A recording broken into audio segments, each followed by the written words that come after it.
Good morning students, आप लोग कैसे हैं? ठीक है। तो स्टूडेंट्स, आज जो है हम लोग स्टार्ट करने वाले हैं क्लास 10 का फिजिक्स चैप्टर नंबर फर्स्ट, प्रकाश का परावर्तन चल रहा था हमारा, और ये हमारा पार्ट 2 होगा।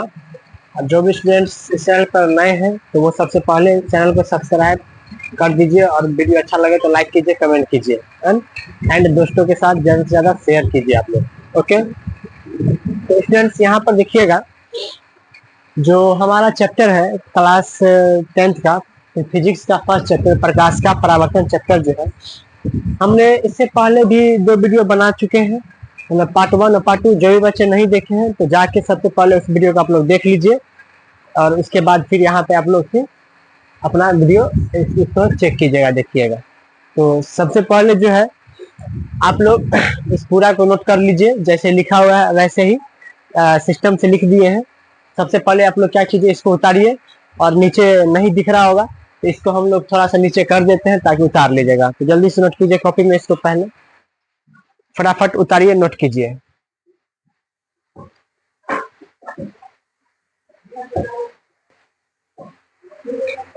उतार लिए आप लोग, नोट कर लिए।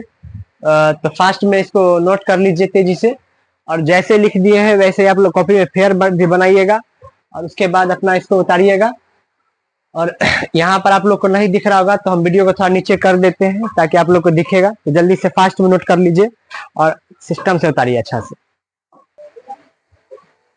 चलिए स्टूडेंट्स, तो हमने जो है वीडियो को नीचे कर दिए हैं, अब यहाँ तक आप लोग को दिख रहा होगा। तो पहले इसको नोट कर लीजिए, फिर उसके बाद इसको समझा देते हैं। तो फटाफट फास्ट में इसको आप लोग उतार लीजिए। तो नोट कर रहे हैं ना सब बच्चे? सब स्टूडेंट्स जो भी देख रहे हैं सब कॉपी निकाल के इसको पहले लिख लीजिए, उसके बाद फिर हम आपको इसको समझाएंगे फास्ट में। जल्दी से नोट कीजिए।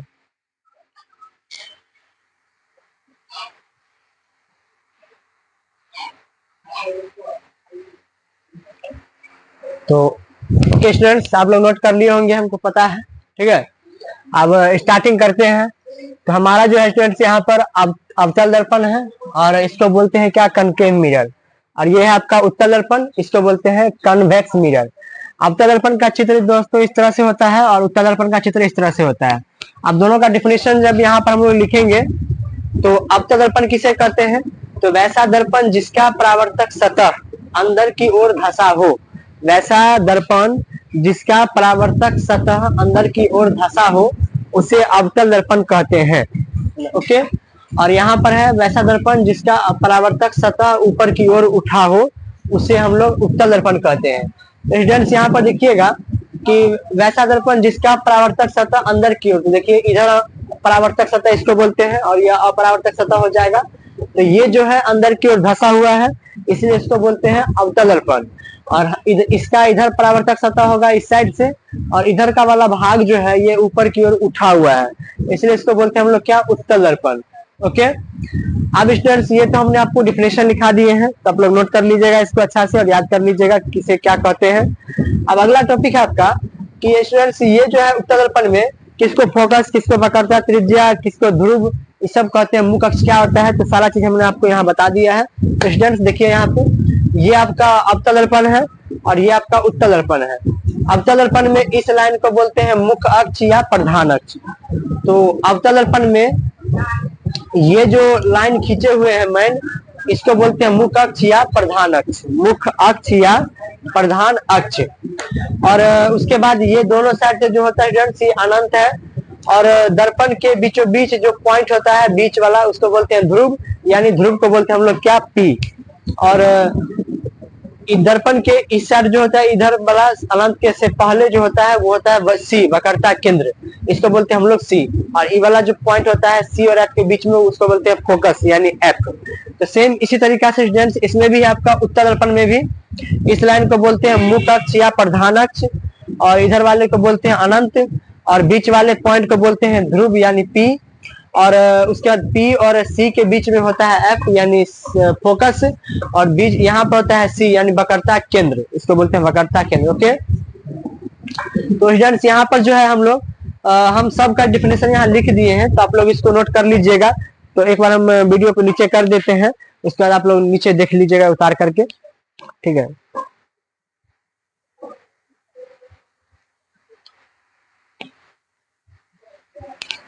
तो स्टूडेंट्स देखिए, आप सबका डिफिनेशन लिख दिए हैं बारी बारी से। यहाँ आपका है ध्रुव। ध्रुव किसे कहते हैं? तो दर्पण के मध्य बिंदु को ध्रुव कहते हैं, है ना। दर्पण का जो बीच वाला पॉइंट होगा उसी को हम लोग क्या कहेंगे? ध्रुव। दर्पण के मध्य बिंदु को, मध्य बिंदु बीच वाला पॉइंट को क्या बोलते हैं? ध्रुव कहते हैं। वक्रता केंद्र किसे कहते हैं? तो दर्पण के केंद्र को वक्रता केंद्र कहते हैं, यानी दर्पण के ऊपर में जो बीच वाला पॉइंट होगा, उसी दर्पण जिधर गोल होगा आईना, उसके बीच वाला पॉइंट को बोलते हैं क्या? वक्रता केंद्र, है ना। और अगला आपका मुख्य अक्ष। तो दर्पण केंद्र और ध्रुव, दर्पण केंद्र वक्रता केंद्र और ध्रुव को मिलाने, वक्रता केंद्र और ध्रुव को मिलाने वाली रेखा को मुख्य अक्ष कहते हैं। ओके, फिर अगला स्टूडेंट्स आपका फोकस। फोकस क्या होता है? तो ध्रुव और वक्रता केंद्र के बीच वाले बिंदु को, मध्य बिंदु को क्या बोलते हैं? फोकस कहते हैं। फोकस यहाँ पर है। ओके, ये वाला है फोकस, लिख भी दिए हैं। ध्रुव और वक्रता केंद्र के बीच के बिंदु को क्या कहते हैं? फोकस कहते हैं। अगला आपका है फोकस दूरी। तो फोकस सेम इस तरह से यहाँ भी हो जाएगा, पी और वक्रता केंद्र और ध्रुव के बीच वाला बिंदु को फोकस। दर्पण का केंद्र, जिधर दर्पण गोला होगा पूरा उधर सी हो जाएगा, और ये वाला अनंत हो जाएगा, और इस लाइन को बोलेंगे हम लोग मुख्य अक्ष। इधर भी अनंत, और दर्पण के ऊपर में जो पॉइंट होता है बीच में सेंटर में, उसको बोलते हैं ध्रुव। अगला स्टूडेंट्स आपका फोकस दूरी यानी एफ। तो ध्रुव और फोकस के बीच की दूरी को फोकस दूरी कहते हैं। ध्रुव और फोकस के बीच की दूरी को, ये जो डिस्टेंस है यहाँ से यहाँ तक, इसी को बोलते हैं हम लोग क्या? एफ। सेम ऐसे ही इधर से इधर जो डिस्टेंस होगा पूरा, इसी को हम लोग कहेंगे क्या? फोकस दूरी। ओके, तो चलिए, तो इसके बाद स्टूडेंट्स आपका है वक्रता केंद्र यानी आर। वक्रता केंद्र यानी आर, इस छोटे आर बोलते हैं। तो ध्रुव और वक्रता केंद्र के बीच की दूरी को, ये ध्रुव हो गया आपका, और ये वक्रता केंद्र, तो यहाँ से यहाँ तक का जो डिस्टेंस होगा उसी को बोलते हैं हम लोग क्या? आर, वक्रता केंद्र। सेम ऐसे ही पी से लेके सी तक की जो दूरी होगी उसी को कहेंगे हम लोग क्या? R, small R. तो ध्रुव और वक्रता केंद्र, ध्रुव और वक्रता केंद्र के बीच की दूरी को, ध्रुव और वक्रता केंद्र के बीच की दूरी को वक्रता त्रिज्या कहते हैं। स्टूडेंट्स आप लोग इसको समझ गए होंगे। तो जो भी बच्चे समझे हैं तो एक बार लाइक कमेंट कर दीजिए, बता दीजिए कि सर समझ गए हैं। आगे फिर दिखाइए। तो अगला टॉपिक है, तो आगे हम इसको थोड़ा ऊपर करते हैं। तो स्टूडेंट्स आपका अगला पॉइंट है फोकस बिंदु की परिभाषा लिखें। ओके, फोकस बिंदु। तो फोकस बिंदु किसे कहते हैं? देखिएगा स्टूडेंट्स यहाँ पर लिखे हुए हैं दर्पण पर आपतित किरण, है ना। तो दर्पण पर कोई किरण आपतित होती है, यहाँ से देखिए, दर्पण पर आपतित किरण जो आ रही है उसको बोलते हैं आपतित किरण। परावर्तन के बाद, अभी टकरा करके परावर्तन होगी, परावर्तन के बाद परावर्तन हो गई, तो परावर्तन के बाद सर्वप्रथम यानी सबसे पहले मुख्य अक्ष को जिस बिंदु पर काटती है, यानी मुख्य अक्ष को जिस पॉइंट पे काटेगी उसे ही काटती है या काटती हुई प्रतीत होती है। अब यहाँ पर देखिएगा, ये आपतित किरण है दोनों। ओके, और ये परावर्तन हो गया। परावर्तन के बाद दर्पण को जिस बिंदु पर काटती है या काटती हुई प्रतीत होती है, काटती है या काटती हुई, यहाँ पर ये रियल में काटती है और यहाँ पर ये काटती हुई प्रतीत होती है। इसलिए इस बिंदु को क्या कहते हैं? फोकस बिंदु कहते हैं। ओके, तो दर्पण, एक बार फिर से देख लीजिए, दर्पण पर आपतित किरण जिस परावर्तन के बाद सर्वप्रथम मुख्य अक्ष को जिस बिंदु पर काटती है या काटती हुई प्रतीत होती है, यहाँ पर काटती है और इस वाले में काटती हुई प्रतीत होती है, देख लीजिए डॉट डॉट लाइन से गया है, तो उस बिंदु को फोकस बिंदु कहते हैं। ओके, तो फिगर में आप लोग नोट कर लीजिएगा। और फिर इसके बाद अब हम लोग पढ़ेंगे जो ये जो कटा हुआ है प्रतिबिंब किसी भी चीज का बनता है तो वो किस नियम से बनता है और कैसे बनता है। ओके, तो इसको नोट कीजिए और फिर हम लोग इसका आगे करते हैं। जल्दी से फास्ट में उतार लीजिए, तेजी से।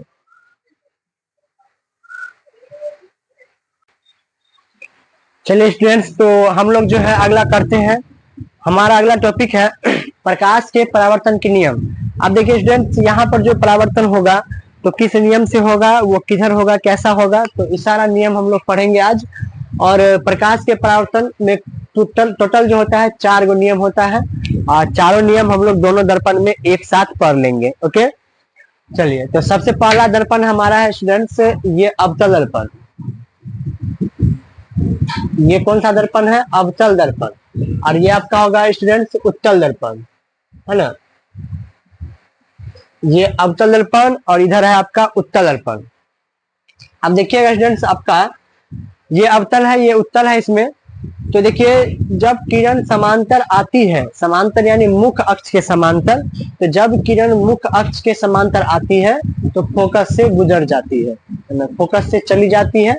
अब सेम ऐसे भी यहाँ देखिएगा, जब किरण समांतर आती है दर्पण पर, यानी आपतित किरण समांतर आ रही है, तो परावर्तन के बाद फोकस से जाती हुई प्रतीत होती है। देख लीजिए, तो ऐसा लग रहा है कि ये किरण कहीं ना कहीं फोकस से होते हुए जा रही है।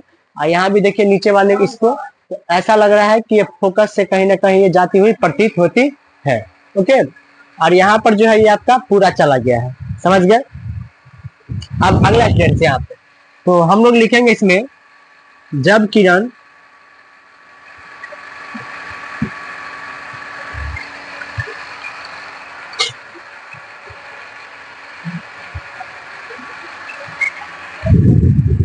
तो स्टूडेंट्स लिखेंगे, जब किरण दर्पण पर आपतित होती है, तो दर्पण पर आपतित होती है तो परावर्तन के बाद,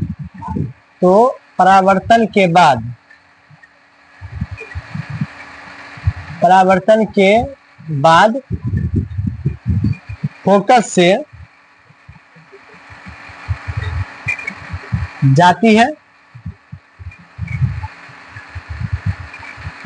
या जाती हुई प्रतीत होती है,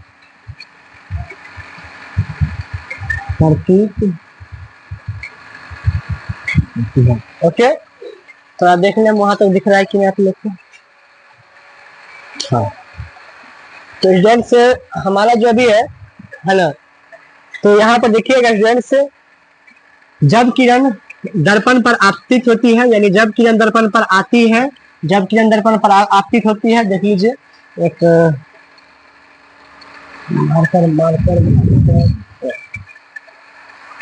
तो देखिए स्टूडेंट, जब दर्पण पर किरण आती है, जब दर्पण पर किरण आती है, तो जैसे दर्पण पर किरण आ रही है ना, तो दर्पण पर आपतित, जब किरण दर्पण पर आपतित होती है तो परावर्तन के बाद, तो ये परावर्तन के बाद है ना, परावर्तन के बाद, यहाँ भी परावर्तन के बाद, यहाँ भी परावर्तन के बाद फोकस से जाती है। तो कहाँ से जाएगी? फोकस से। देख लीजिए, फोकस से परावर्तन के बाद चली जाएगी। यहाँ भी फोकस से जाती हुई प्रतीत होती है, यहाँ फोकस से क्या करती है? जाती हुई प्रतीत होती है, ओके, है ना। तो जब किरण दर्पण पर आपतित होती है तो परावर्तन के बाद फोकस से जाती है या जाती हुई प्रतीत होती है, ओके। तो ये हमारा था फर्स्ट नियम। तो आप लोग शॉर्ट में इसको इतना याद रखिए, समांतर आएगी, समांतर आएगी, फोकस से जाएगी, फोकस से जाएगी, ओके। तो इसको आप लोग को इतना ही याद रखना है, समांतर आएगी, फोकस से जाएगी, समांतर आएगी, फोकस से जाएगी। तो ये ट्रिक याद रखिए, आपका पहला नियम हो गया। चलिए, तो इसको आप लोग जल्दी से नोट कर लीजिए फटाफट, इसके बाद हम लोग सेकेंड नियम पढ़ते हैं, ओके। उतारिए जल्दी से। चलिए स्टूडेंट्स, तो अब हम लोग जो है प्रकाश के परावर्तन का दूसरा नियम पढ़ते हैं। तो पहला नियम पढ़ लिए थे क्या? जब समांतर आएगी तो फोकस से चली जाएगी। तो अब इसका उल्टा हो जाएगा दूसरा वाला में, क्या आपका कि फोकस से आएगी और समांतर चली जाएगी, यानी फोकस से आती हुई प्रतीत होगी, फोकस की ओर आती हुई प्रतीत होगी, या फोकस की तरफ आएगी, या फोकस से आएगी, तो वो फोकस से आएगी तो समांतर गुजर जाएगी। तो हम लोग पढ़ते हैं दोनों में। तो सबसे पहले स्टूडेंट्स हम लोग पढ़ेंगे कौन सा दर्पण में? अवतल दर्पण में। तो नियम नंबर 2 हो जाएगा, मार्कर। चलिए स्टूडेंट्स, आप लोग पढ़ते हैं नियम नंबर दूसरा। दूसरा नियम है, जब किरण दर्पण पर ये हमारा कौन सा दर्पण है स्टूडेंट्स, आप लोगों को तो याद होगा। हाँ, और इसमें एक चीज और, इसमें आप लोग जो है फिगर बनाने में कोई कंजूसी नहीं कीजिएगा। जितना ज्यादा फिगर होगा, जितना अच्छा फिगर होगा, उतना अच्छा इसमें आपको प्रेजेंटेशन होगा, है ना। इसलिए फिगर में कोई कंजूसी नहीं कीजिए, फिगर ज्यादा से ज्यादा बनाइए और साफ सुथरा फिगर बनाइए, बड़ा बड़ा। तो ये आपका कौन सा दर्पण है, जल्दी से नाम बता दीजिए आप लोग फटाफट तेजी से। स्टूडेंट्स ये हमारा हो जाएगा आपका उत्तल दर्पण। उत्तल दर्पण इसको क्यों कहते हैं, क्योंकि ऊपर से ये उठा हुआ है। और इसको अवतल क्यों कहते हैं, इसको अवतल क्यों कहते हैं, क्योंकि ये अंदर की ओर धंसा हुआ है। ये हमारा हो जाएगा मुख्य अक्ष। ओके, ये हमारा हो जाएगा यहाँ पर P, यहाँ पर हो जाएगा F और अतः हो जाएगा C। ये अनंत, ये अनंत, ये भी अनंत। यहाँ पर हो जाएगा आपका P, यहाँ पर हो जाएगा F, इधर हो जाएगा C, ये अनंत। ओके, डबल मार्कर खिंचा गया, सिंगल से खींचते हैं। तो समझ गए स्टूडेंट्स आप लोग, यहाँ पर है P, इसको बोलते हैं F, इसको C, इसको अनंत। ठीक है, अब स्टूडेंट्स पहला वाला का उल्टा क्या था इसमें पढ़ेंगे हम लोग। पहला में था कि समांतर आती थी और फोकस से चली जाती थी, है ना, समांतर आती फोकस से चली जाती सारा। तो अब यहाँ पर क्या होगा कि फोकस से आएगी, यहाँ पर हम लोग गुजारेंगे फोकस से आएगी, ये हमारी फोकस से आ रही है तो समांतर गुजर जाएगी। ओके, ये फोकस से आएगी तो समांतर ये चली जाएगी, समझ गए। सेम ऐसे स्टूडेंट्स यहाँ पर भी आपका होगा कि फोकस की तरफ आती हुई प्रतीत होगी, फोकस की तरफ आती हुई प्रतीत होगी और समांतर ये गुजर जाएगी। फोकस की तरफ आती हुई प्रतीत होगी और समांतर ये गुजर जाएगी। वैसे ही पहला वाला का जस्ट उल्टा है यहाँ पे। तो हम लोग लिख लेते हैं, हम लोग लिखेंगे जब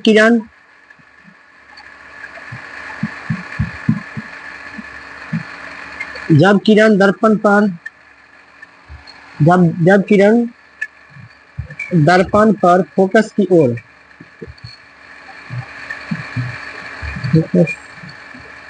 आती है या आती हुई प्रतीत होती है, आती हुई प्रतीत होती है, तो वह परावर्तन के बाद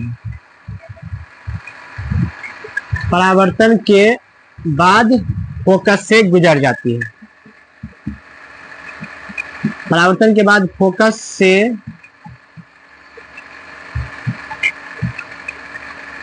गुजर जाती है। ओके, तो यहाँ लिख दिए स्टूडेंट्स आपका कि जब किरण दर्पण पर, है ना, जब किरण जो है दर्पण पर फोकस की ओर आती है, कहाँ आती है, फोकस की ओर। तो ये फोकस की ओर आ रही है, इधर से फोकस की ओर आ रही है, या आती हुई प्रतीत होती है, या फोकस की ओर देख लीजिए आती हुई प्रतीत होती है, यहाँ भी आती हुई प्रतीत होती है। तो वह परावर्तन के बाद, तो क्या होता है, परावर्तन के बाद जैसे आया, परावर्तन के बाद सॉरी उल्टा लिख दिया, समांतर गुजर जाती है। यहाँ लिखते हैं परावर्तन के बाद मुख्य अक्ष के समांतर, मुख्य अक्ष के समांतर गुजर जाती है। मुख्य अक्ष के समांतर देख लीजिए, परावर्तन के बाद मुख्य अक्ष के समांतर गुजर गई, परावर्तन के बाद मुख्य अक्ष के समांतर गुजर जाती है। ओके, तो ये आपका था दूसरा नियम। तो जल्दी से छापिए फटाफट, इतना ध्यान रखिए कि फोकस से आएगी और समांतर वो चली जाएगी मुख्य अक्ष के। इधर भी फोकस की तरफ आती हुई प्रतीत होगी और समांतर ये गुजर जाएगी। ओके, तो इसको दूसरा नियम हमारा हो गया। आप तीसरा नियम करते हैं, तो जल्दी से इसको नोट कीजिए फटाफट, उतारिए आप लोग वीडियो को पॉज करके फास्ट में।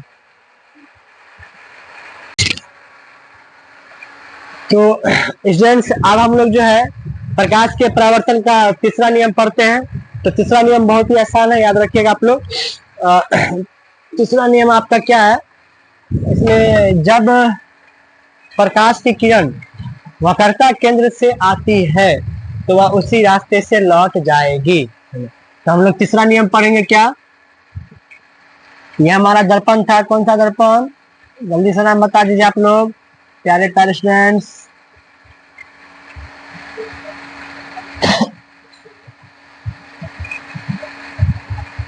ये हमारा हो गया आपका कौन सा दर्पण, अवतल दर्पण, अवतल दर्पण। और ये हो गया आपका उत्तल दर्पण।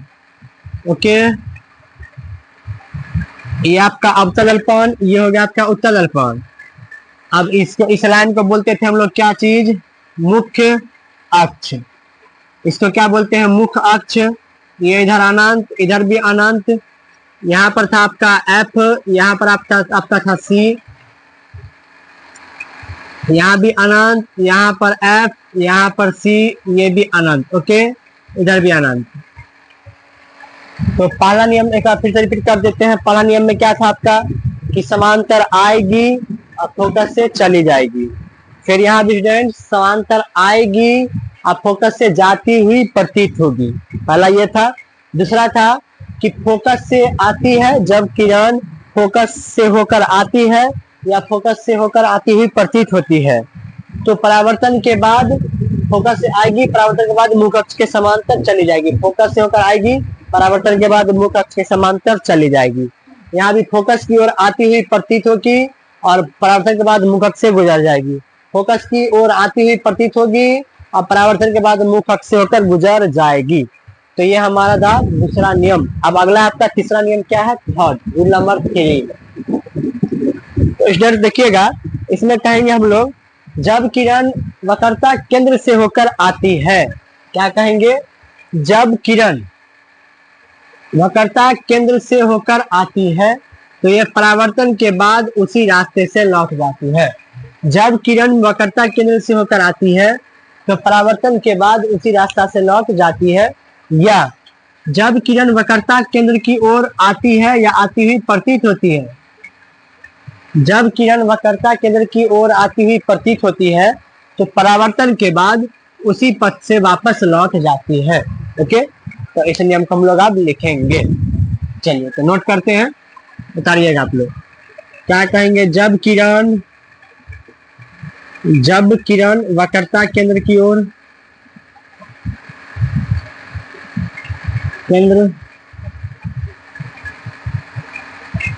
जब किरण वक्रता केंद्र की ओर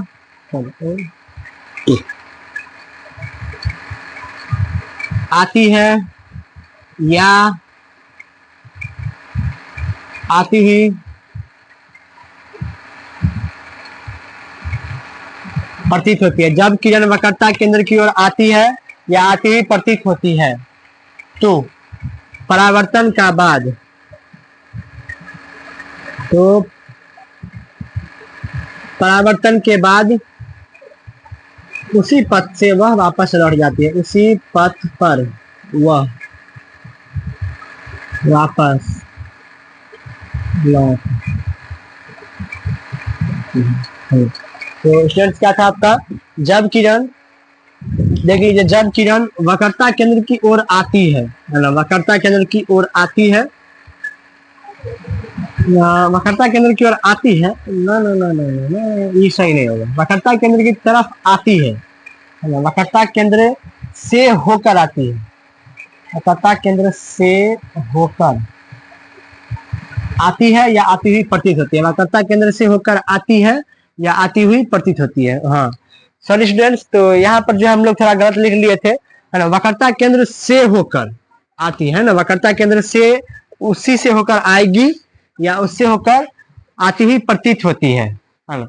तो परावर्तन के बाद, तो परावर्तन के बाद जो है वह उसी पथ पे वापस लौट जाएगी। देख लीजिए, उसी पथ पे क्या हो रही है, वो वापस लौट जाती है। ओके, तो जब भी किरण वक्रता केंद्र से होकर आएगी या वक्रता केंद्र से होकर आती हुई प्रतीत होगी तो परावर्तन के बाद वह उसी पथ पे वापस लौट जाएगी, है ना, उसी पथ पे वापस लौट जाती है। तो स्टूडेंट्स ये हमारा था तीसरा नियम। चलिए समझ गए। तो आप लोग को वीडियो कैसा लग रहा है प्लीज हमें कमेंट करके बताएंगे। अगर अच्छा लग रहा है तो लाइक करेंगे और दोस्तों के साथ ज्यादा से ज्यादा शेयर करेंगे। ओके, हाँ, लाइक नहीं कीजिएगा तो फिर दिक्कत है ना, हमें भी अच्छा नहीं लगेगा। क्या, जल्दी से इसको उतारिए, फटाफट जल्दी से कीजिए। और उसके बाद चौथा रूल नंबर हम लोग करते हैं आगे। तो स्टूडेंट्स हम लोग रूल नंबर 4 करेंगे, प्रकाश के परावर्तन का चौथा नियम पढ़ेंगे। तो वो नियम बताने से पहले आप लोग एक काम कीजिए, क्या कि जो भी बच्चे हमारे चैनल पर अभी तक नए आए हैं, तो हमारा चैनल का नाम है academy of science coaching centre. तो इस चैनल पे जा करके सबसे पहले आप लोग चैनल को सब्सक्राइब कर लीजिए, बेल आइकन का घंटे को दबा दीजिए, ताकि सबसे पहला नोटिफिकेशन आप तक पहुंच सके।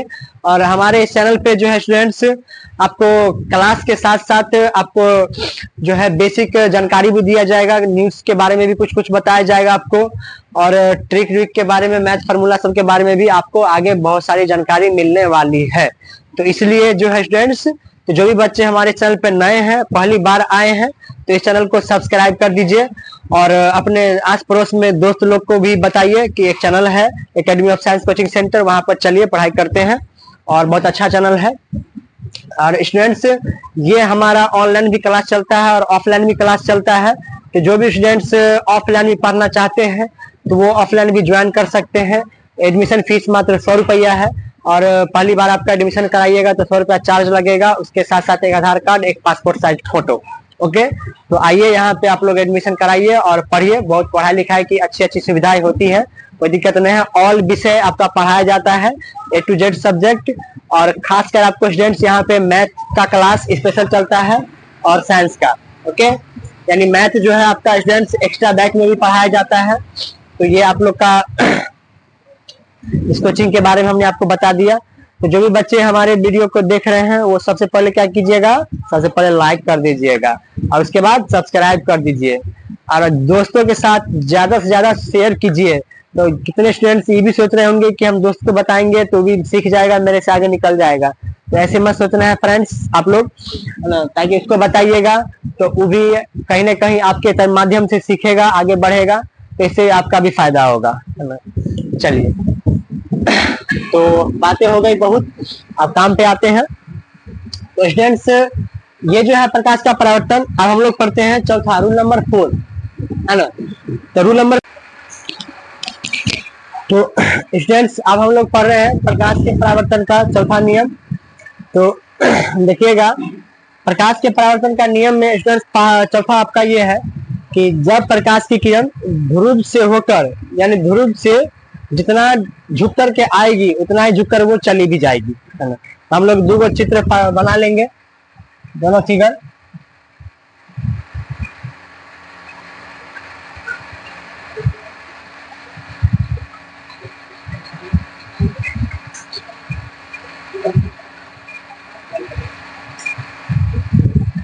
चलिए, तो ये हमारा कौन सा दर्पण हो गया, अवतल दर्पण। और स्टूडेंट्स, ये हो गया आपका उत्तल दर्पण। ये हमारा हो गया मुख्य अक्ष, ओके, T, यहाँ पर F, और यहाँ पर हो गया C, ये अनंत, ये भी अनंत। ये आपका हो गया स्टूडेंट्स F, यहाँ पर C, ये अनंत, और ये भी अनंत, यहाँ पर होगा P। तो चौथा नियम आपका ये बोलता है स्टूडेंट्स कि जब किरण जितना झुककर ध्रुव पर आएगी, जितना झुक करके आएगी उतना ही झुककर वो चली भी जाएगी ध्रुव से। तो स्टूडेंट्स, जितना झुककर वो आएगी ध्रुव पर जितना झुककर आएगी उतना झुककर ध्रुव से वो चली भी जाएगी, है ना। तो यानी मान लीजिए 60 डिग्री के कोण पर ये 60 डिग्री एंगल बना करके आती है, तो 60 डिग्री एंगल बना के वो क्या करेगी, चली जाएगी। मान लीजिए यहाँ पर वो 30 डिग्री एंगल बना के आती है, तो 30 डिग्री एंगल बना के वो यहाँ से क्या करेगी, चली जाएगी वापस, है ना। तो जितना झुककर आएगी उतना झुककर चली जाएगी, और कहाँ से, तो ध्रुव से। जितना झुककर आएगी उतना झुककर वो चली भी जाएगी। ओके, चलिए, तो अब लिख लेते हैं इसको स्टूडेंट्स, नोट कर लीजिएगा आप लोग भी। तो कहेंगे जब किरण दर्पण पर, जब किरण दर्पण के ध्रुव पर, दर्पण के, जब किरण दर्पण के ध्रुव पर जितना झुककर आती है, जितना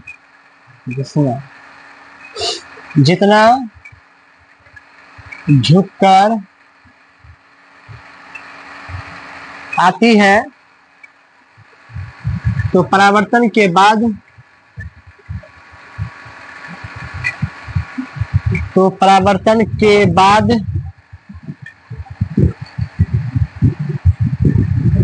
उतना ही झुककर वापस चले जाती है, उतना ही झुककर वापस चली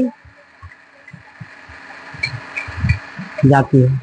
तो स्टूडेंट्स, तो ये आपका 4 गो नियम हो गया खत्म। तो इसको चारों को नोट कर लिए हैं हमने, आपको एक एक नियम बारी बारी से पढ़ा दिए हैं, तो इसको नोट कीजिए। अब ये आपका हो गया, परावर्तन का नियम हमने पढ़ लिया। तो एक बार चारों के एक बार फिर से रिवीजन कर देते हैं।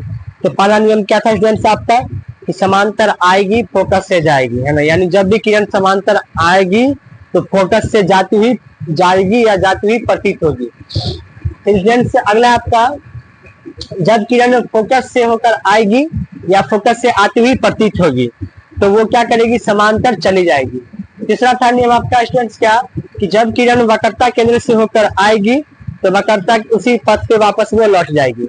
और चौथा था आपका क्या इसमें, जब किरण चौथा था आपका, अभी चौथा पढ़ा है, जब किरण ध्रुव पर जितना झुककर आएगी ध्रुव से उतना ही झुककर वो चली भी जाएगी। ओके, तो 4 गो नियम हम लोग पढ़ा दिया। तो वीडियो कैसा लगा आप लोग कमेंट करके बताइए, और अपने दोस्तों के साथ ज्यादा से ज्यादा शेयर कीजिए, लाइक कीजिए, और उनको चैनल के बारे में बताइए। तो हमारा चैनल का नाम है स्टूडेंट्स ACA एकेडमी